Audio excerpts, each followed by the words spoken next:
And here we go. Okay. Today, this is a session about addiction, and I'm gonna ask you in general some few questions. Don't talk about yourself. Talk about people that you may know, or you can talk to the third person, whatever. My first question is, what's your view on addiction? What's your view? Um, Addictions, they're horrible. They can destroy families. Do you think that people become addicted because they may have like personal problems in their lives? Like, okay, say you suffer from depression, Right. and then you go to the doctor, and the doctor might give you a drug. You see the commercials have on TV, Right. like Ambient. If you can't sleep, Right. they give you a drug to help you sleep. Right. Or like somebody might have a foot surgery, and the doctor give them. You heard of OxyContin? Right. Okay, the doctor give them OxyContin to take away the pain, and somehow by taking the OxyContin every day, they get used to The feeling. the feeling, not feeling no pain. Right. So now they find themselves become addicted. So do you think that maybe the doctors are prescribing people too many medications? I think the medication is too strong. Oh yeah, that's true. Yeah, because they had a report though about 2 weeks ago. Addicts were using their dogs, like they would take their dogs to the vet, Right. and then the vet would prescribe prescription pain medication, or like older dogs or older animals will put on medication to take away the pain. Addicts were using their animals and taking the animal medication for themselves. That came out a couple weeks ago. They had to cut back on giving the dogs medication because Right. people were using it for themselves. Right. So do you think that at this point that we're a society, I consider us a society of pillheads, Right. where if you got a pain, go to the doctor, Right. get a medication. Right. If you fat, instead of you exercising, take this pill, Right. you lose 20 pounds. Or the easy way, go to the doctor, go get liposuction, Right. and the doctor would take away the fat for you. So instead you had to work hard for it. Now all you gotta do is go to the doctor, and Sit back. And they'll take the section, they'll section the fat out of you, and you lose 30 pounds. Right. Or the doctor might give you what they call a lipo, Right. where they put a thing in your stomach, Right. and it's like a pin they put in there, and they cut the stomach in half so you can't eat as much. Right. So as a society, have we got to the point where we don't want to work hard no more? Yes. We had it the easy Very way. lazy. So it's like for instance, if you think about like today, like sodas. Right. The biggest thing is catching people having sugar diabetes. Right. But the reason because people eat a lot of fast food, Right. a lot of greasy food with high level of sodium. People stay on the computer. Like most of the jobs that you work is like if you work in an office job, you spending 8 hours a day on a computer. You're not exercising. Right. You sitting there. When you do, by the time you get home, you be tired, so you stop. So you might stop by McDonald's, that's your dinner. Right. So you don't spend 8 hours at work. You don't exercise. Instead of cooking, you eating fast food, Right. and then you gaining weight because we became I would say a lazy society. Right. So being a lazy society cause people to get addicted.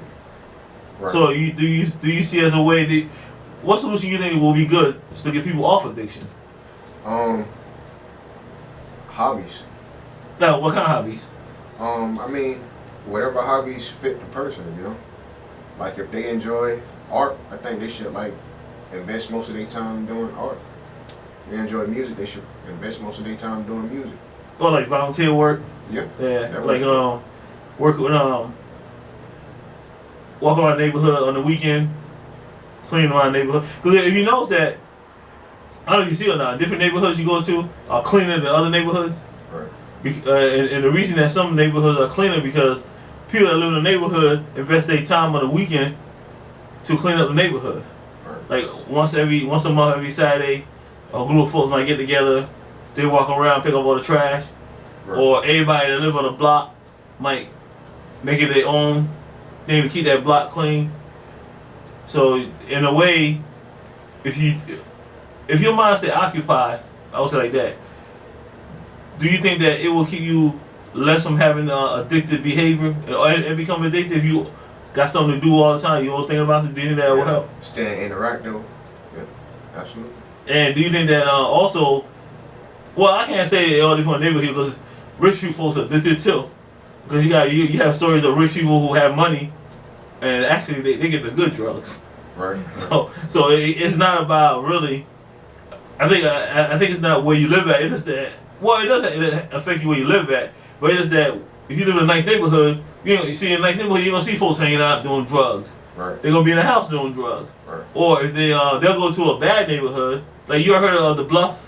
Right. Yeah, Bluff. People will come from Cobb County, Buckhead. They'll drive down there, get their drugs, and take it up there back to Buckhead, whatever. In the Bluff, people just they don't do the drugs outside. You just see because you see the drugs right in your face. Right. But in other areas, people, because there are like nice areas where you have crack houses. Right. But the thing about it, people do it discreetly.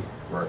You don't see a lot of folks driving on the neighborhood. Somebody drive well. But if you live somewhere, you see cars going down the driveway, you gonna start getting suspicious. Right. So everybody gonna think something going on. So what they might do, they might like drive the person around, or they meet a person around the corner. Like I had a friend of mine. He said he used to you should call his clients up and drop it off. And he like at the MARTA station, Right. the train station. They'll call him up, tell him, hey, we're in front of the train station. He'll drive by the train station and give it to them. They keep on driving. Right. So there are different ways people hide it. So it's not really about where you live at. It's all about appearance. Right. Cause you hear all the time about politicians, Yep. stars. Everybody said like Prince. Right. He was addicted, but nobody knew that for years. And then you if you look at him, he will look like a normal person. He goes out, does his performance. Only reason everybody knew when he had a heart attack, and then when he died. Yep. Michael Jackson, same way. Right. He was Whitney Houston. Well, everybody knows she was addicted. Yeah. But addiction is like, and then think about being those kind of people. You hear all the time about football players who Johnny Manziel. You ever heard of him? Oh man. Yeah, Johnny Manziel. He used to be they used to call him Johnny Football. He used to play for what's that team? Texas A&M. Right.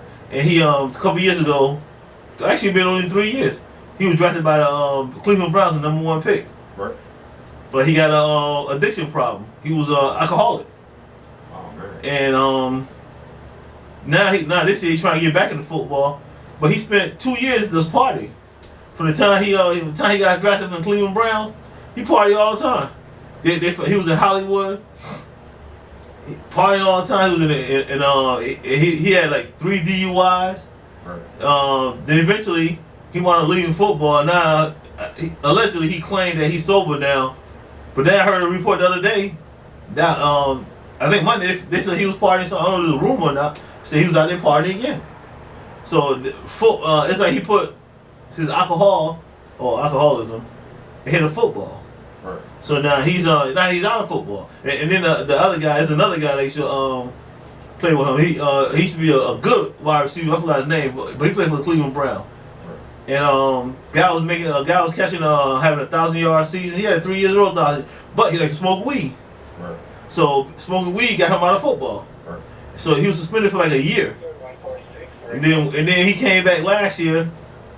They caught him again on a drug test. He's suspended for another year. Right. So he ain't played football like in 3 or 4 years now because His addiction. the addiction. And he's a good football player. When he's playing sober, when he's not failing drug tests, he's the number 1 wide receiver on the field. But he can't stand. I only remember Lawrence Taylor. He used to be a great. Lawrence Taylor used to be a great linebacker. He a Hall of Fame linebaker. But he had an addiction problem. He had a cocaine problem. Right. So he eventually he was able to play his career and make it to the Hall of Fame, but the cocaine problem was something that really kind of destroyed his life. Right. So you hear that all the time. But actually, especially when you're a star, because when you're a star, it's like when you go to Hollywood and you're a star, and they had the Oscars they had that last week. Right. When you go in there, they probably had cocaine lying around everywhere. Everybody doing it's like a scene. It's like everybody used to. You go to a party, you might hit a line of cocaine, and then next thing you know, you get addicted. Right. And like one guy was saying that he had like 100-day cocaine habit, so he'll break into people's houses Oh man. and he'll steal their stuff, to go pawn or sell for his cocaine habit. Right. So it's like it leads from one thing, like drugs lead from one thing, and then him and his family wind up, being separated or whatever because they can't do it. Because I don't know if you ever know people that have family members that come around their house, they can't trust them. Right. They have to hide everything. They got to keep the doors locked because they're gonna take their stuff and go pawn it or steal their stuff. Yeah. So that makes them nobody don't trust them. So it's like not only ruin your life, ruin your friend's life. It costs you your job. It costs you your career, and it costs you. And the people that are doing the drugs, it's like really, it's like a disease. They can't stop themselves. Yeah. So and do you think that many times people are influenced by who's around them? Yes. And it's like the friends that you choose, sometimes, or actually, sometimes a lot of times people don't know. You don't choose your friend. Your friends choose you. Right. Because I know you heard a story about that. You might be mind your business. Somebody come talk to you, and next thing you know, y'all became friends. You didn't choose them; they chose you. Then next thing you know, you find out later they're doing drugs, Right. and then you want to get involved in there, and it might lead to, if you're around drugs, if you're not strong enough, you become addicted like everybody else is. Then you become like one of the addicts. Right. So that's another thing you have to be careful about drugs, or actually addiction actually. So this is like, and then the addiction, a lot of times it's passed down from to a family member. Like I know you heard about that. Oh, my dad used to be alcoholic, so then I became alcoholic. Right. It's like a thing that's hereditary. Right. Like one person that it's like abusive relationships. Like if somebody's abuser, their dad could have been abusing their mom. Right. So they wind up not in a way want to be that way, but wind up watching them and wind up catching Imitating them. find themselves doing the same thing next time. They get mad and angry. They beating their old lady up. Or it could be women. A lot of women abuse men too now. A lot of people don't know that. There's a lot of guys out there get abused by women. Yep. Yeah, but guys don't go around and tell nobody that. Yeah. But you can see it all the time. When you go out, you see a woman yelling at a guy. She like tell him, you better do this, you better do that, and the guy's going along and do it. He's like, well, I'm like getting into a fight. A lot of women are abusive. I call them secret abusive. Yeah. And a lot of people, but ain't no guy go around telling about my woman abuse me. Friends will laugh at you. You're not man, or blah blah this and that. So that's another thing too. That's why you see a lot of women, guys doesn't want to be bothered with them. They're like, I don't want to be bothered with that person right there, man. They'll be abusing people and stuff. So, Yeah. well, that's all, man. I appreciate it, man.